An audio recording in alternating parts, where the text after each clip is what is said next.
Bonjour à tous, j'espère que vous allez excellemment bien. Aujourd'hui on se retrouve pour faire la présentation de l'étape numéro 5 de Paris-Nice. On va voir un petit peu ce qui va se passer dans cette étape numéro 5. On regardera le parcours, bien entendu comme d'habitude, la météo, les favoris, la stratégie possible de course et puis le programme télé. Et bien on commence tout de suite parce que le programme est chargé. N'hésitez pas à vous abonner à la chaîne, à réagir dans les commentaires, à mettre un pouce bleu, à partager la vidéo sur les réseaux sociaux, notamment auprès de vos proches si vous pensez que ça peut les intéresser. Dans les commentaires, n'hésitez pas à me donner vos favoris pour l'étape du jour. Si vous connaissez également la région, n'hésitez pas à me donner des petites indications que je n'aurais pas à donner dans la présentation du parcours. N'hésitez pas à mettre un pouce bleu. Quand vous abonnez à la chaîne, vous pouvez rajouter la petite cloche. Comme ça, vous êtes au courant des dernières vidéos qui sortent sur la chaîne. Si vous mettez toutes les notifications, c'est ce que j'appelle le Saint Graal. Vous pouvez également, pour soutenir la chaîne, mettre un super thanks. Ça fait toujours plaisir également. Et puis EPS 2.0, ça c'est sur Spotify, TikTok également, avec le débrief de l'étape tous les soirs, le débrief rapide, en manière un petit peu condensée, juste après l'arrivée de la journée. Étape numéro 5 qui n'est pas si facile que ça, un début de journée qui sera très compliqué, un autre passage dans l'étape aussi, on a deux belles difficultés dans les 70, enfin deux difficultés dans les 70 derniers kilomètres. Malgré tout, cette traversée de la vallée du Rhône, cette traversée de la Drôme, on aura du mal, je pense, à éviter un sprint à l'arrivée, car les montées ne sont pas extrêmement difficiles dans le final, et elles sont quand même assez loin de l'arrivée. C'est-à-dire la dernière difficulté est à 30 km de l'arrivée, donc je pense que ça sera pas facile d'éviter un sprint, et surtout d'éviter un sprint massif, mais on pourra avoir une arrivée assez proche de ce qu'on a eu à Fontainebleau, à la différence que ne devrait pas y avoir de gros ronds-points à 700 mètres de l'arrivée, mais on pourra avoir une arrivée où toutes les équipes ont un peu du mal à trouver l'ouverture lors de cette étape. Donc il faudra faire voilà, attention, mais je pense qu'on aura un sprint à l'arrivée sur cette 5e étape qui je crois est la plus longue de ce Paris-Nice, donc faire attention dès le 5e jour. Il y a eu pas mal de tensions nerveuses, même si on a eu moins de vent que d'habitude. Sur les 2 derniers jours, on a quand même eu un chrono par équipe. On a eu ensuite une étape avec une arrivée au sommet, une étape vraiment pas facile dans l'Allier. Pas simple également, c'est qu'après cette étape dans l'Allier, là on descend beaucoup plus bas dans la France. Donc c'est-à-dire qu'il va y avoir un temps de trajet important, peut-être après l'étape dans l'Allier ou au matin, avant le départ de cette étape. Ce qui fait qu'au niveau des horaires, ça peut jouer également sur la récupération, ne jamais négliger les temps de transfert sur la course, parce que là, on va avoir une petite zone de transfert. Alors déjà, dans Pierre-en-Burly, Saint-Amand-Moron, il y avait déjà une petite trotte, surtout que Saint-Amand-Moron n'est pas forcément très bien desservi en hôtel, donc je pense que certains ont dû prendre leur hôtel à Bourges. Bourges, Saint-Amand-Moron, il doit y avoir 40 minutes quand même, 40-45 minutes de route. Si vous le faites en bus, si vous le faites à la Vigneronne, comme on dit par chez moi, non, ça va un peu plus vite. Mais donc il faut faire un petit peu attention sur ces temps de transfert qui sont quand même importants là depuis 2 jours, en plus de 2 étapes qui ont été compliquées. Le parcours de cette étape numéro 5, déjà sur ce Paris-Nice 2023, on va y arriver. On commence à Saint-Symphorien-sur-Coise pour aller à Saint-Paul-Trois-Châteaux. 213 km, c'est je crois l'étape la plus longue de ce Paris-Nice, donc il faut le prendre en compte, surtout après 5 jours de course, c'est une petite distance, alors c'est moins que sur le Tirreno Adriatico, mais ça reste quand même une petite distance. On va dire que le parcours se décompose en 3 parties, on va dire vous avez cette première partie très vallonnée, c'est 50 premiers kilomètres, et puis ensuite c'est beaucoup plus plat.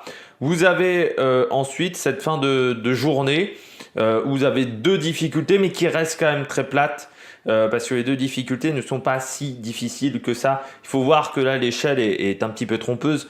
L'échelle c'est maximum 1000 mètres d'altitude sur le graphique que nous avons à l'écran. On commence donc dès le début de journée, départ en bosse. Ça c'est jamais facile, il faut, pour se mettre en route, c'est toujours un petit peu compliqué.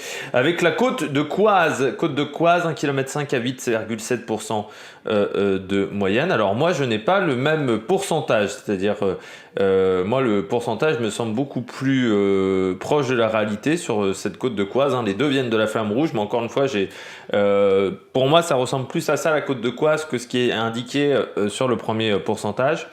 Donc voilà, vous voyez, c'est pas très difficile, mais c'est toujours compliqué un départ en côte. Il faut se mettre dans le rythme. C'est pas toujours facile de se mettre dans le rythme dans ce type de journée. Et parfois, on a vraiment du mal à trouver le bon coup de pédale. Ça peut, pourquoi pas, permettre à un échappé de sortir.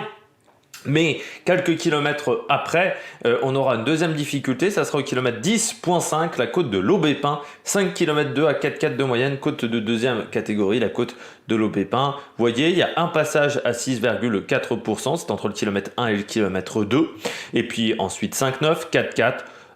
Sur les kilomètres d'après. Donc voilà, vous voyez, c'est assez roulant. Mais dès le début de journée, il faudra, je pense, s'échauffer en ce début de journée pour pas se faire avoir du côté des sprinteurs ou même du côté des coureurs qui voudraient partir dans l'échappée, parce que je pense que le départ de journée va être très tonique sur cette étape. Comme vous pouvez le voir, voilà, avec deux difficultés, et on sera entre 700 et 800 mètres d'altitude, parce que vous voyez, entre les deux profils, il y a des petites différences. On redescend.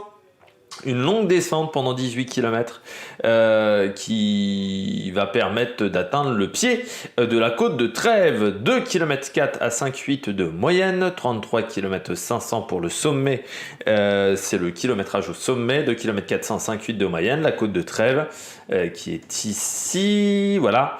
Côte de Trèves, c'est un petit radar d'1,5 km, comme vous pouvez le voir. On a un passage à 7,6% entre le kilomètre 1,5 et le kilomètre 2.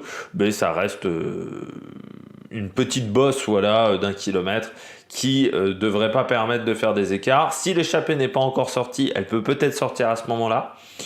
Sinon, on attendra encore un peu après si l'échappée n'est pas sortie. Surtout qu'après la côte de Trèves, comme vous pouvez le voir, vous avez encore un petit passage en faux plat montant en prise. Vraiment, voilà, c'est au bout de, je dirais, 40 km de course. Après cette première heure de course où vraiment le parcours devient beaucoup plus plat, parce qu'après le parcours devient extrêmement plat. On va suivre en fait le Rhône pendant une grande partie de cette journée, notamment Tournon-sur-Rhône qui est assez connu. La classique de l'Ardèche, Drôme classique, c'est un peu la plaque tournante de ces courses. Tournon-sur-Rhône, je crois que c'est la Drôme classique qui part de Tournon-sur-Rhône et qui arrive à Tournon-sur-Rhône, donc on y était il y a encore 2 semaines.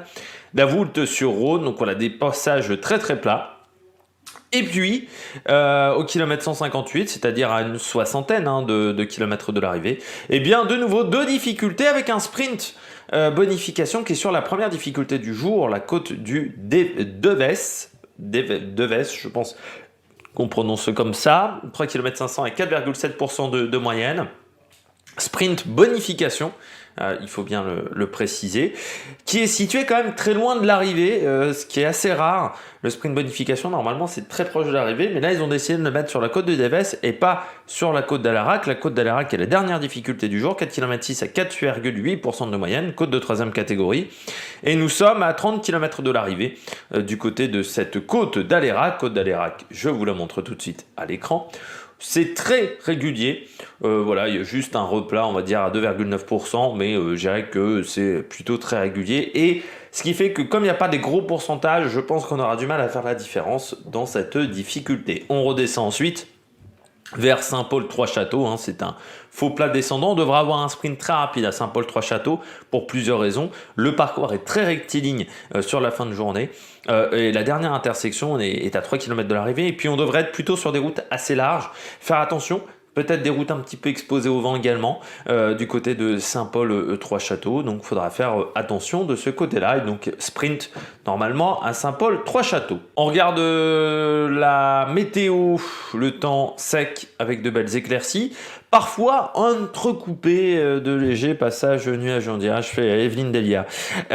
Température entre 14 et 17 degrés, mais le ressenti sera plus faible. Faut pas croire que les conditions vont être estivales, enfin printanières, on va dire peut-être plus qu'estivales. On aura plutôt des températures plus faibles en termes de ressenti, ça sera en dessous de 10 degrés. Au niveau du vent, Selon les endroits, il sera de face ou trois quarts face. On a plutôt un vent de dominance sud. Il sera sud-sud-ouest. Et comme le parcours fait plutôt un nord-sud, eh bien on devrait plutôt l'avoir de face ou trois quarts face. Surtout, il sera entre 15 et 25 km/h, ce qui fait qu'il est trop faible pour des bordures. Parce que pour avoir des bordures, surtout avec du vent trois quarts face, en dessous de 40 km/h, c'est quand même compliqué de faire quelque chose. Trois quarts d'eau, je rappelle, un coup de bordure, c'est plus facile trois quarts d'eau que trois quarts face. Voilà, trois quarts face, vous pouvez vous protéger. Trois quarts d'eau, vous ne pouvez pas vous protéger. Donc c'est plus facile de faire casser un peloton trois quarts d'eau que trois quarts face, même si dans un cas comme dans l'autre, on peut faire des coups de bordure, mais trois quarts face, il faut un peu plus de force de vent. Attention quand même, on est dans la vallée du Rhône, c'est-à-dire que parfois on a des petites surprises entre la prévision météo et la réalité, parce que la vallée du Rhône, c'est un couloir de vent, ce qui fait que ça crée une sorte d'accélération du vent, parce que d'un côté vous avez les montagnes des Alpes, de l'autre côté vous avez le massif central, donc voilà, avec des phénomènes un petit peu complexes au niveau météorologique, mais on peut avoir des petits phénomènes d'accélération du vent, donc il faudra faire quand même attention que le vent soit pas un peu plus fort, mais il faudrait quand même qu'il soit 15 à 20 km/h plus fort, je pense vraiment, pour tenter un coup de bordure. Donc, je pense que ça sera compliqué. Du côté de la stratégie, moi je vois donc, comme vous l'avez sans doute entendu, plutôt un sprint à l'arrivée de cette étape, parce que je pense que ça sera très compliqué de lancer une offensive dans le final. Certes, on a une difficulté à 30 km de l'arrivée, mais encore une fois, elle est pas irrégulière. Il y a peu de pente au final dans cette dernière difficulté, et il y a encore 30 km derrière. C'est-à-dire qu'on a le temps de se réorganiser, surtout que les routes ne sont pas très techniques. Dans le final de cette course, on a vu plus technique, notamment dans l'Allier, c'est vraiment beaucoup plus technique que là. Pour avoir vu un petit peu sur Google Street View, alors certes les routes ne sont pas aussi larges que dans le Loiret, notamment sur le contre-la-montre par équipe, mais c'est tout à fait facile de se réorganiser. Donc je pense que ça sera compliqué d'éviter un sprint. Par contre, un sprint qui, je pense, sera encore houleux, parce que on est encore sur une belle ligne droite pendant de nombreux kilomètres, donc ça sera compliqué de s'organiser correctement pour le sprint de cette étape. Du côté des favoris, moi je mets Sam Bennett. Je pense qu'ils vont enfin se régler avec Van Poppel. Ça a été compliqué sur les deux étapes précédentes de sprinter. On a eu du mal à se régler avec Sam Bennett et Van Poppel, mais là je pense que ça va enfin se régler correctement. Je rappelle encore une fois en plus que, à part Charman et Jungels, on n'a pas forcément beaucoup d'ambition au niveau du classement général, donc on peut rouler pour Sam Bennett aujourd'hui. Je mets Caden Groves, on ne l'a pas vu pour le moment sur les sprints, mais je me dis avec une belle ligne droite, peut-être que chez Alpecin, là aussi on va se régler. Tamino est en forme pour faire le travail également autour de Caden Groves, donc peut-être que ça va enfin bien se passer pour l'Australien qui a un petit peu du mal lui aussi, son retour en Europe n'est pas forcément si facile que ça. Arnaud Delis, si du côté de Guarnieri ça se goupille, pourquoi pas. Après, Guarnieri, il va falloir quand même qu'il fasse gaffe, parce que les derniers sprints qu'il a fait avec Arnaud Démare, c'était une catastrophe. Là, pour le moment, avec Arnaud Delis, il est un petit peu invisible. Très vite, vous pouvez passer de poisson pilote à coureur qui fait comme Tim Declercq ou Thomas de Gendt, qui roule pendant 200 bornes en tête de peloton. Donc, il faut vraiment qu'il se méfie. Guarnieri, Delis, ils lui font du monde autour de lui, mais sur un sprint comme ça avec une belle ligne droite, lui il est capable de se faufiler. C'est surtout qu'il a le physique un petit peu pour en imposer un petit peu Arnaud Delis, donc ça peut peut-être le faire, mais il ne faut pas qu'il ait peur de mettre l'épaule. Parfois quand vous êtes jeune sprinter, vous avez un peu peur de mettre les épaules. Lui, il ne faut pas qu'il ait peur, parce que même s'il met l'épaule, lui il restera debout, il a le physique tellement imposant qu'il peut rester debout. Et puis les coureurs à suivre, Pedersen, sur un sprint comme ça, la Trek, on a vu, c'était peut-être l'équipe la mieux organisée à Fontainebleau. Et puis Kort Nielsen, parce que là aussi, EF s'était bien organisé, qu'il est en très grande forme. Du côté du programme télé, Eurosport 2 à partir de 15h, France 3 à partir de 15h10, vous en avez l'habitude. N'hésitez pas à vous abonner à la chaîne, à réagir dans les commentaires, à mettre un pouce bleu, et puis nous on se retrouve pour de nouvelles aventures sur la Mega Production. Ciao ciao.